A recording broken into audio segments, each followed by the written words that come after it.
Bwana Yesu asifiwe. Ninakusalimu katika jina la Yesu Kristo wa Nazareti aliye hai, na tuko hapa kwa ajili ya mafundisho mbalimbali, mafundisho kwa ajili ya wanawake pekee.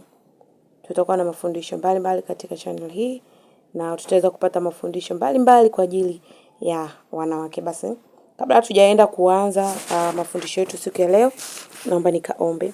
Baba, katika jina la Yesu Kristo wa Nazareti aliye hai, asante kwa wema na fadhili zako.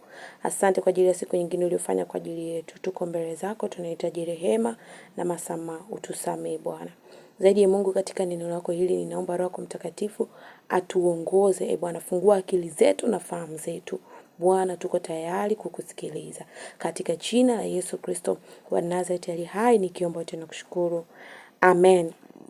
Basi katika siku ya leo tutaenda kujifunza kitu kimoja ambacho kinaitwa ni namna ambavyo shetani anatenda kazi katika uzazi wa mwanamke. Tutaenda kuangalia ni jinsi gani shetani ameachilia hii roho ya operation kwa wanawake.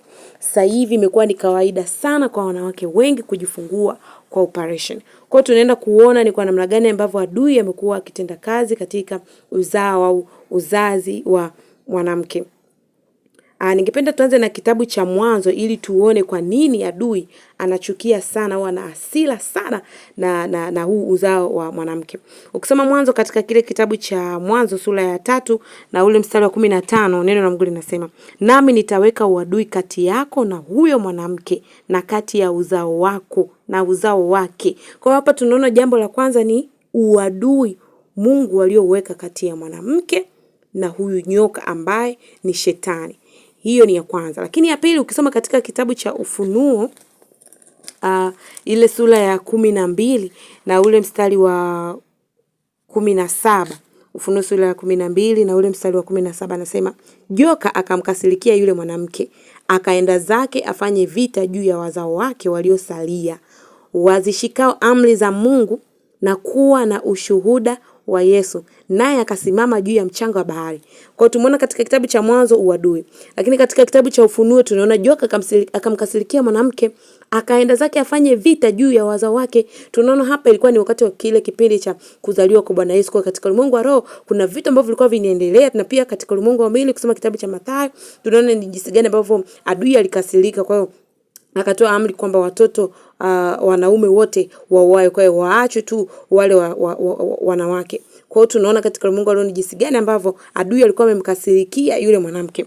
Yaani kwa sababu tunaona Yesu alizaliwa kupitia nani? Kupitia mwanamke ambaye ni nani? Yesu ni mkombozi wetu. Kwa katika mwanamke ukombozi ulitokea, na mwanamke alikombolewa kupitia uzao wake. Mwanamke alikombolewa mwenye kupitia uzao wake. Sasa tuende tukaone baadhi ya vitu hapa ambavyo vitatupeleka huko kwenye somo letu. Sasa ukisoma katika kile kitabu cha Isaya 66, Isaya 69 na ule mstari wa 9. Isaya 69 na ule mstari wa 9, neno la Mungu linasema, je, mimi nilete wana karibu na kuzaliwa nisizalishe? Asema Bwana. Mimi nizalishaye, je, nilifunge tumbo? Asema Mungu wako. Nitarudia tena, anasema, je, mimi nilete wana karibu na kuzalisha nisizalishe? Asema Bwana. Mimi nizalishaye. Kwa anayezalisha ni Mungu pekee.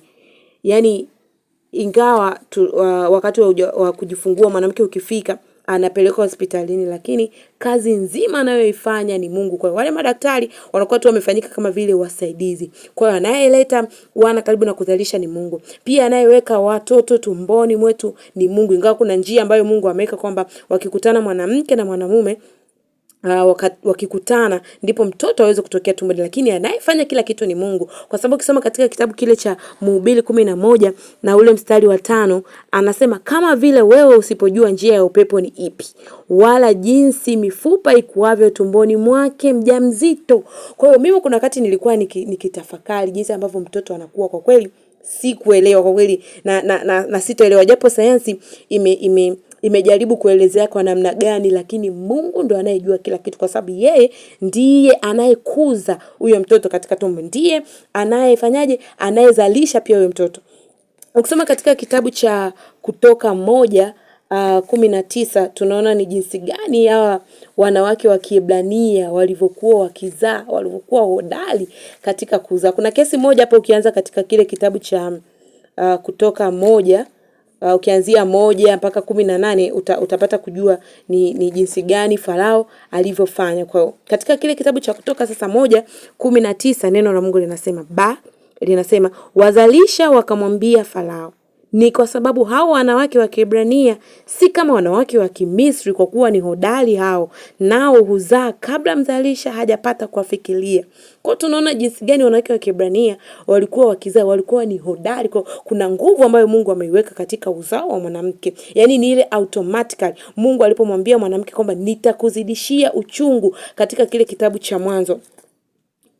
Sura hiyo ya 3 ukisoma mstari 16 anasema akamwambia mwanamke, hakika nitakuzidishia uchungu wako na kuzaa kwako, kwa utungu utazaa watoto na tamaa yako itakuwa katika mumeo. Kwa Mungu alisema nitakuzidishia uchungu, kwamba mwanamke atazaa kwa nini? Kwa uchungu.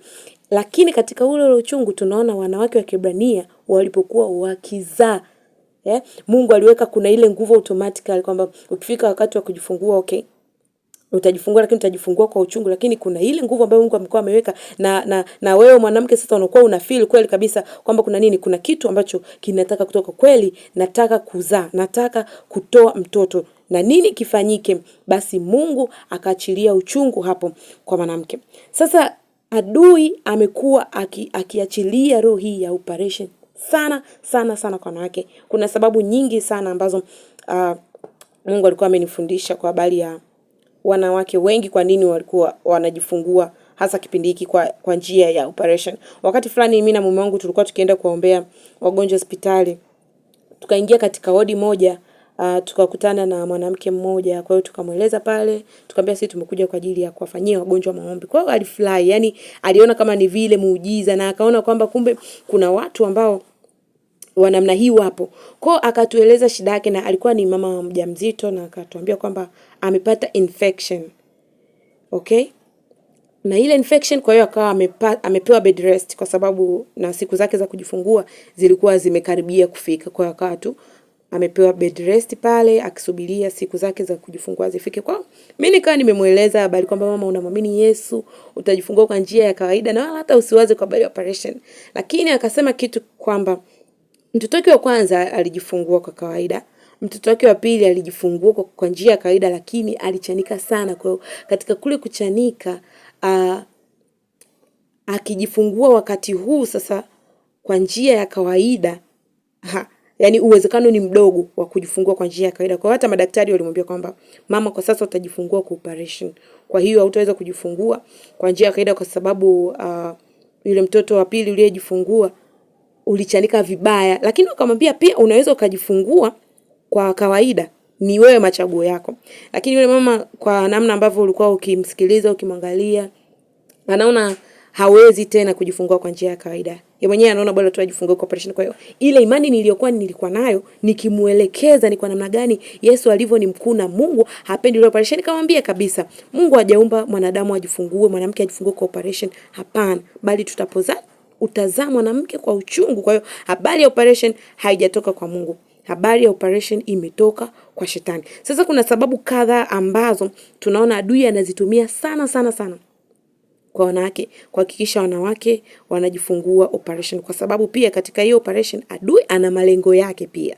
Ni nini kwa akipate kwa huyu mwanamke?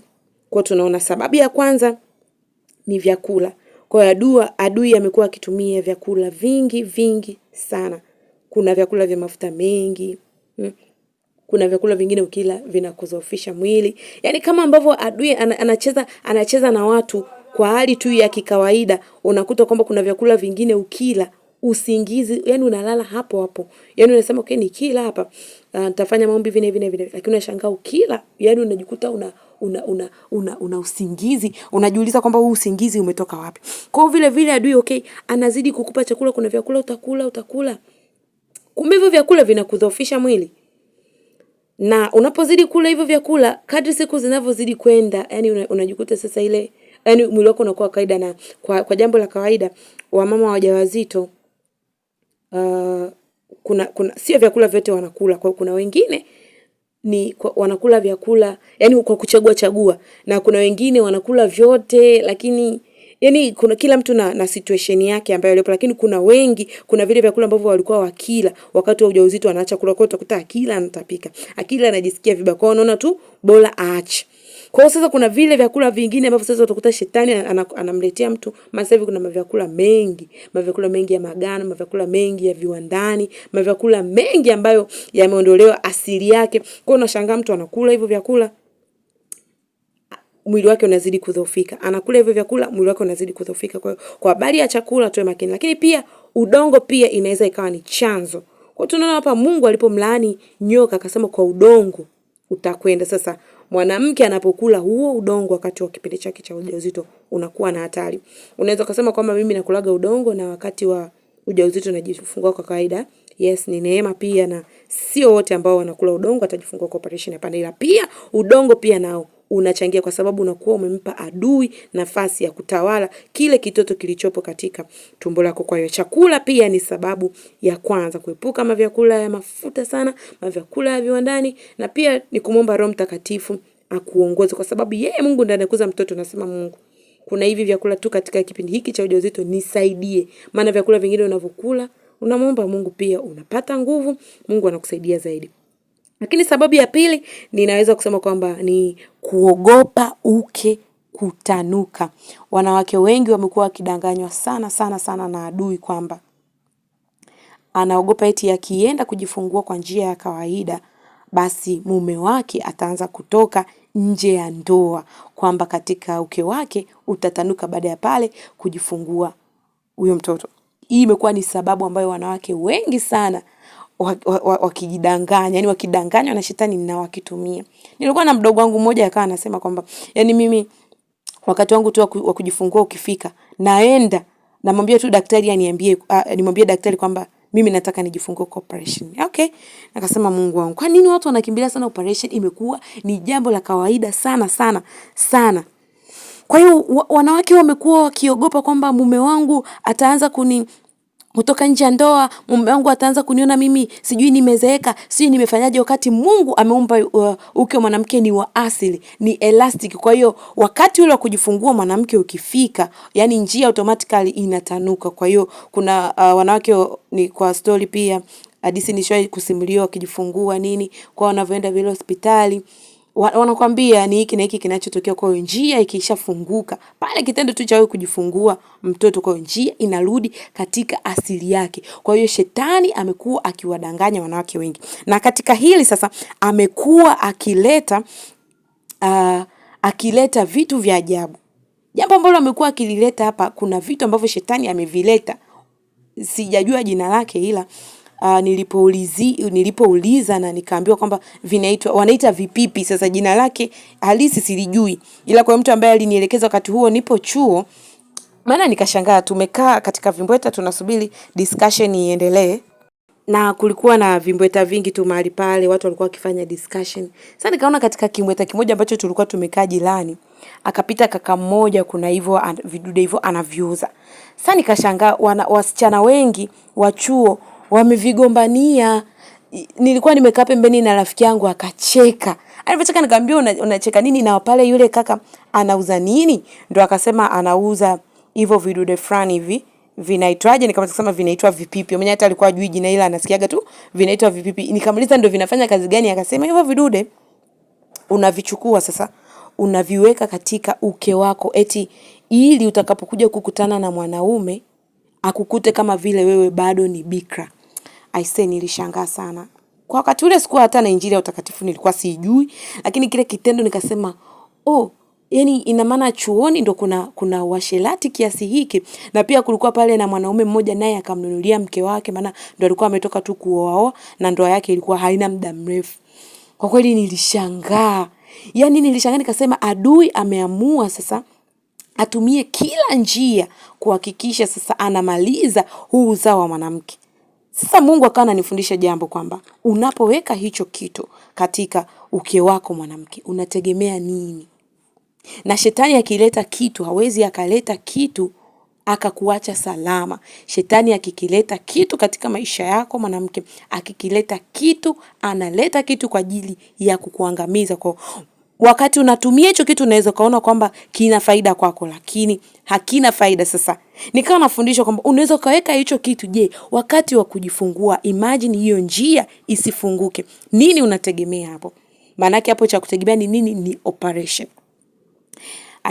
Nikasema huu ni ushetani kabisa. Nikasema shetani anatumia kila njia kuhakikisha kwamba wanawake wanajifungua kwa operation. Na ukiangalia mwanamke anapojifungua kwa operation, kwa sababu hii miili yetu ipo tofauti. Wengine ni wembamba, wengine ni wanene, wengine tu ni wa kawaida, na wengine yani tabia ziko tofauti. Wengine akishajifungua akikuta mwili wake upo vipi, anaona atumie madawa ya kuweka mwili wake sawa, ili mume wake pia asije akaanza kuchepuka kwa kwanza kusema kwamba umejifungua mwili wako umekuwa ni wa kizee, kwa sababu wanaume wengi wasio katika Kristo, yani ndo vitu ambavyo wanaviwazaga na ndo vitu ambavyo wanavisemaga. Nakumbuka wakati niko advance, kuna kijana mmoja hivi tunaongea tu tunazungumza. Asa akawa ananiambia kwamba yani mimi mke wangu akiwa na ujauzito natoka nje ya ndoa. Sasa nikashangaa, nikamwambia unatoka nje, na kusema yani kipindi chote iko mimi nianze kumsubiri na mpaka aje ajifungue, na akijifungua miili ya wanawake wakijifungua inavyokuwa. Nikasema Mungu wangu. Kwa hiyo kuna vitu ambavyo shetani amekuwa akiachilia kwa wanawake, vitu vya ajabu sana. Hivi vitu nilishangaa sana, kuogopa uke kutanuka na kutumia vipipi. Nilishangaa sana. Kwa hiyo adui anaachilia hero ya operation taratibu. Kwa hiyo unaweza kazani kwamba operation ni kawaida, lakini hapana. Rejea kwenye Biblia yako kuanzia Mwanzo mpaka Ufunuo. Wanawake wote ambao Biblia imewazungumzia wakati wa kuzaa kwao, hakuna hata mmoja aliyefanywa upasuaji. Lakini sababu ya tatu ninaweza kusema kwamba ni hofu, uoga wa maumivu. Wengine wanaogopa maumivu, wengine wanaogopa eti ule uchungu. Anasema wewe, mimi naogopa tu ule uchungu. Nikifika tu kule ndaenda tu kumwambia daktari mimi nataka operation. Mwingine kwa sababu ameshasikia kwamba uchungu ni mkali sana kuliko kitu chochote, kwa hiyo anaona ni afadhali tu aende akamwambie daktari kwamba mimi sitaki kujifungua kwa operation, nataka nijifungue kwa nini? Kwa njia, sitaki kujifungua kwa njia ya kawaida, nataka nijifungue kwa njia ya operation. Kwa hiyo unakuta wengine kabisa daktari akimwangalia anaona kabisa kwamba huyu hana shida yoyote ya kusema kwamba labda atajifungua kwa operation. Lakini kwa nini anang'ang'ania operation? Kwa hiyo kumbe ni yeye mwenye hofu, ni yeye mwenye oga na sababu zingine. Kwa wanawake wamekuwa wakisahau kwamba anayezalisha ni Mungu pekee. Daudi anasema katika kitabu cha Zaburi ya 71 mstari wa 6. Anasema kwamba maana ndiwe taraja langu. Mstari wa 6 anasema nimekutegemea wewe tangu kuzaliwa. Ndiwe uliyenitoa tumboni mwa mama yangu, ninakusifu wewe daima. Kwa hiyo Daudi ametambua kwamba ni wewe uliyenitoa katika tumbo la mama yangu, na wewe tambua kwamba anayetoa huyo mtoto aliyeko katika tumbo ni Mungu. Madaktari wanatumika tu ili kusaidia sasa, kwa sababu wengine hawawezi, wakati tu wa kujifungua atahitaji msaidizi, kwa hiyo kuna madaktari. Kwa hiyo anayefanya kila kitu ni Mungu. Na kwa kujifungua operation sio dhambi, na kwamba eti kujifungua kwa operation basi ukifa unaenda kuzima, hapana. Kwa sababu mbinguni kinachompeleka mtu ni matendo yake matakatifu. Na ndio maana wakati tunasikia kwamba mtu jamani amepata na changamoto kwa inabidi ajifungue kwa operation, tunamwombea ili aweze kujifungua kwa njia ya kawaida, na ikishindikana njia ya kawaida tunamwombea hiyo operation iende vizuri. Na ndio maana wengine watajifungua kwa operation bado watabaki salama, na Mungu atawaponya pia kwa njia hiyo hiyo ya operation. Kwa hiyo mwanamke, kataa hizo sababu zisizokuwa na maana. Kataa woga, kataa sababu za kutishiwa, sijui uchungu, sijui namna gani, hapana. Lakini pia sababu ya 4 naweza kusema kwamba ni nguvu za giza. Adui anaachilia nguvu za giza kwa wanawake wengi sana wenye ujauzito. Anawashambulia sana wanawake wengi wenye ujauzito. Na ndio maana mwanamke ukijigundua kwamba una ujauzito, nenda kwa mchungaji wako, na pia ukipata sadaka pia itapendeza zaidi. Mwambie mchungaji, hivi na hivi naomba uniombee. Kwa hiyo unakuwa umemkabidhi yule mtoto tangu tumboni, umemkabidhi mbele za Mungu. Na hakika huyo mtoto atakuwa salama, atakuwa katika njia sahihi. Kwa hiyo unapotumia vitu ambavyo havieleweki. Kwa mfano kama sasa unatumia udongo, maana yake unaalika hizo nguvu za giza kutawala katika huyo mtoto. Kwa kuna nguvu za giza ambazo zinawashambulia, adui anatuma huko kushambulia sana sana sana wamama wajawazito. Nina mfano kidogo hapa. Nina dada yangu ambaye ninaweza kusema kwamba zilikuwa ni nguvu za giza ambazo zilikuwa zikimshambulia wakati huo. Kwa hiyo imefika wakati wake wa kujifungua sasa. Kila alipokuwa kilala anaota kabisa kwamba akifanywa operation anakufa. Akifanywa operation anakufa. Kwa hiyo akawa anakataa kabisa ile hali ya kufanywa operation. Imefika wakati wake wa kujifungua, akapelekwa hospitalini. Hospitalini akapata challenges, yani difficulties. Kwa hiyo kuna wengine wana face challenges, wana face difficulties sana sana sana, ndio maana wengine wakijifungua wanachanika. Kwa hiyo kila madaktari wanamfuata, wanamwambia mama, hauna namna, lazima ujifungue kwa operation. Anakataa, anasema sitaki kujifungua kwa operation. Kwa hiyo wapo watumishi ambao walikuwa wakimfanyia maombi na wenyewe pia wanakataa operation. Kwa kweli waliomba. Mama yule aliendelea kukataa. Hataki kufanywa operation. Hataki kufanywa operation. Kwa hiyo madaktari wakamwacha kusema basi utakapoamua sasa basi sisi tupo. Maana alikuwa akiangalia njia haifunguki. Okay, tunaona kabisa shetani amepambana hapo. Huyu mama lazima ajifungue kwa operation. Na jifungue kwa operation, mama tunammeza. Naye mama Mungu alikuwa akimfunulia kwamba utakapojifungua kwa operation unakufa.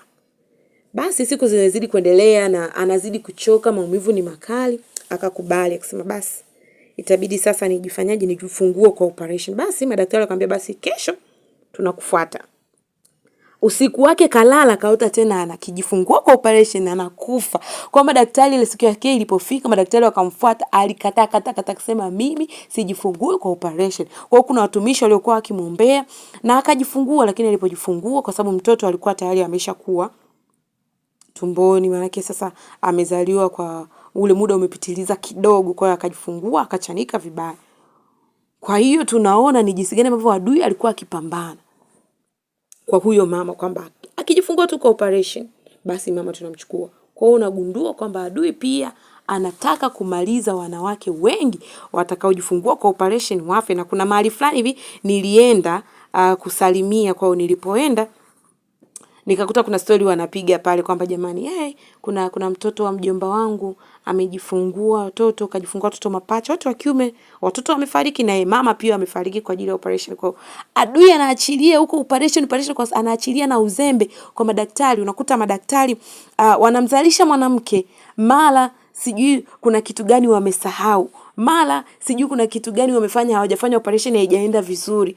Mara nishai kusikia kuna kesi moja hivi, kuna kisu kale ka scalpel sijui anaikaita hivyo kwamba kamesaulika tumboni. Sasa huyo mama hicho kisu kikisaulika tumboni atabaki salama? Kwa hiyo adui kuna mbinu ambazo anazitumia pia, na ndio maana hata mama akiwa anajifungua kwa operation tumuombe pia hata hiyo operation iende salama. Kwa nguvu za giza pia adui amekuwa akiziachilia sana sana sana kwa wanawake. Lakini sababu nyingine naweza kusema ni roho za kifamilia.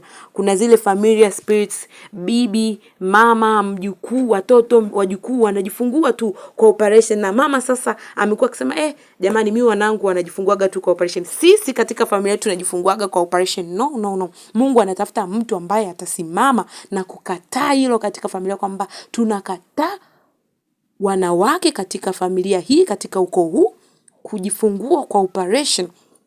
Kwa watu wamekuwa wakikubaliana na hizo hali na wakiona tu ni kawaida. Hapana, sio kawaida. Kama tu vile ambavyo kwenye ukoo, kwenye familia kuna kuaga na zile roho za magonjwa ya kansa, ukiangalia ni kansa. Kwa hiyo unaishi shetani anachoka operation.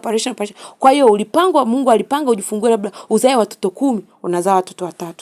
Kwa sababu madaktari watakwambia mama, hapa ndo kikomo chako. Na kama unjui Yesu zaidi utasema yes, hapa ndo kikomo changu. Kwa kuna zile roho za kifamilia. Lakini sababu nyingine ya mwisho naweza kusema kwamba hizi ni homa za mara kwa mara. Adui amekuwa akiachilia magonjwa kwa wanawake wengi wajawazito. Mwanamke mjamzito unapaswa kulinda afya yako na afya ya mtoto wako. Unapaswa pia kulinda kwa maombi, pia kulinda kwa chakula bora. Adui asipate nafasi wakati wa kipindi chako cha ujauzito. Mara utashangaa mwanamke anaumwa malaria, mara UTI, mara sijui magonjwa ya ajabu, mara sijui magonjwa gani. Kuna wakati fulani nilimuuliza mama mmoja, yeye ana watoto 10. Nikamuuliza mama, watoto wako ulijifunguaje? Akasema watoto wangu nilijifungulia nyumbani na nikajifungua kwa njia ya kawaida. Kwa adui anapokuwa anaachilia magonjwa, yule mwanamke mwili unazidi kudhoofika kwa sababu anakuwa ametumia madawa. Tangu alipokuwa na ujauzito mpaka anakuja kujifungua ni madawa.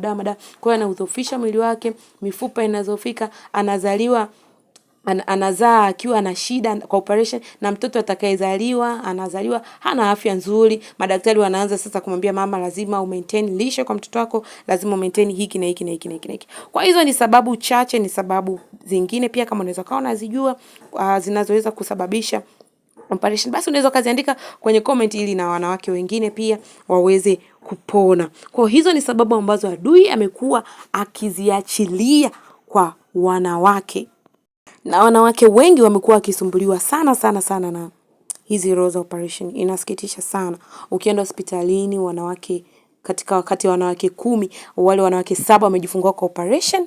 Mmoja ndio ukakuta amejifungua kwa njia ya kawaida na 2 wamejifungua kwa njia ya kawaida, lakini wamepata matatizo, wengine damu imeishiwa, wengine amechanika. Kwa hiyo kule kuchanika sasa, wakati wa kuja kujifungua mtoto mwingine lazima ajifungue kwa operation. Ni kitu ambacho kimekuwa ni maonezi. Ni wakati sasa wewe mwanamke uliye na ujauzito au hata kama una ujauzito kuwaombea wale wengine. Pinga, kataa hii roho ya operation. Kwa hiyo katika hizo sababu pia adui amekuwa na malengo ambayo naweza kusema malengo yake sasa ni madhara, na ninaweza kusema madhara sasa ambayo adui amekuwa akiachilia ni vifo vya wanawake na watoto. Yaani sasa hivi mtu akienda hospitali kujifungua, yaani unabaki tu kusema Mungu usika, kwa sababu imekuwa wengi wakienda hawarudi. Hata wenyewe tu wamama wajawazito waliojifungua wakirudi atakusimulia kuna mama mmoja amefariki pamoja na mtoto wake. Kuna mwingine amefariki kwa sababu hii na hii. Kuna mwingine amefariki mtoto amerudi mama analia kwa sababu amekaa miezi 9, ameteseka katika miezi 9 na mtoto amefariki. Kwa hiyo adui anakuwa akiachilia vifo vya wanawake pamoja na watoto. Lakini pia kupunguza uzao. Adui anapunguza uzao. Yaani adui anataka pengine labda watoto wao wanazaliwa mmoja au 2. Kwa hiyo tunaona ni vitu gani ambavyo Mungu yeye amesema zaeni mkaongezeke, lakini adui anataka kupunguza uzao kwa hawa wanawake. Kwa hiyo utakuta mwanamke akijifungua kwa operation anaambiwa azae watoto 3 au 4 kwamba hakomee hapo.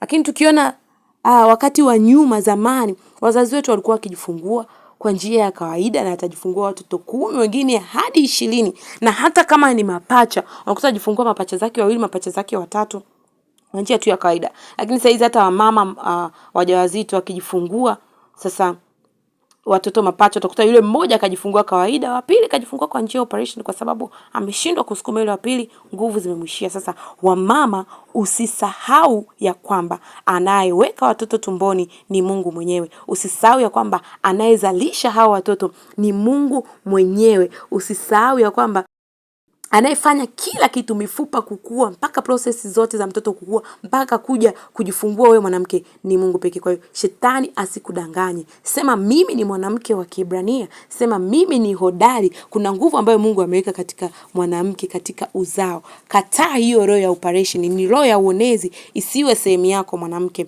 Kataa kabisa, mwambie Mungu, ninajua ni wewe unayeweka, ninajua ni wewe unayefanya. Mimi ninakataa operation, lakini pia wakati wa kipindi chako cha ujauzito ombea na wewe wengine, kwa sababu kuna wengine wanaweza kaa wakati huo hospitali wana face challenges. Kwa hiyo katika maombi yako unaweza ukawasaidia, unaweza ukawaokoa wanawake wengine ili na wewe pia uje uokolewe. Kwa hiyo ombea wanawake, mwanamke wajawazito, ombea wanawake waliopo katika kujifungua, ombea wanawake wenzako na Mungu atakubariki zaidi. Bwana Yesu, ninakushukuru kwa ajili ya neno lako.